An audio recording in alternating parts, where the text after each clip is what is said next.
Hello, my name is Walter Debo, and in week 8, we took a look at how traditional versus modern businesses are able to create value in today's digital world. The traditional company that I took a look at was the Ford Motor Company. The Ford Motor Company was founded in 1903 by the famous Henry Ford. Uh, Henry Ford had many accomplishments, but we'll take a look at two of his most prestigious. In 1908, he developed the Model T automobile, which was a vastly popular and successful model. In 1913, probably his most famous accomplishment, he was able to incorporate the first assembly line into the manufacturing industry, which has forever changed the way manufacturing companies go about business. Um, Ford was able to maintain their success by remaining innovative and able to change with the times.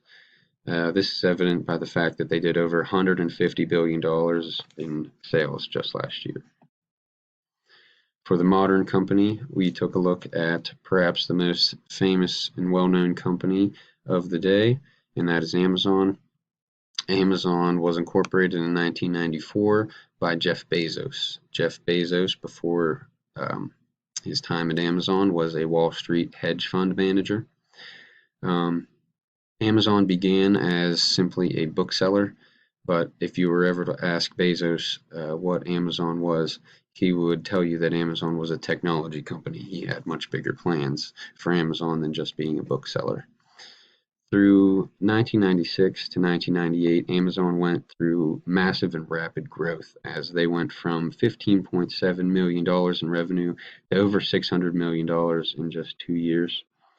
Amazon has continued this incredible growth pace, and now last year they did over $280 billion in sales, and this number figures to continue to grow, especially with the worldwide pandemic limiting people from going into actual stores. The use of Amazon has certainly increased this past year. The first compare and contrast we'll look at is the value discipline each company adheres to. Ford certainly adheres to the product leadership aspect, as they, as you can tell this not only by the fact they spent over $7 billion in research and development last year, but most, if not all, of the automobile industry is able to build their loyal customer base by creating a high quality product. And without this, customers would simply go a different direction. Amazon, due to the vast scope of their overall business, you could probably go any way here, but we'll focus on their operational excellence. This is because Amazon is able to build their loyalty through fulfilling a couple of different promises, mainly their delivery time promise and the quality promise of their products.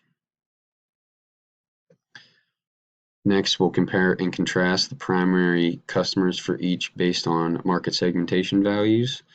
Ford incorporates a differentiated targeting strategy by using 3 different segmentation values. The first one being psychographic, and this is based on a customer's beliefs, their values, their reasons for being.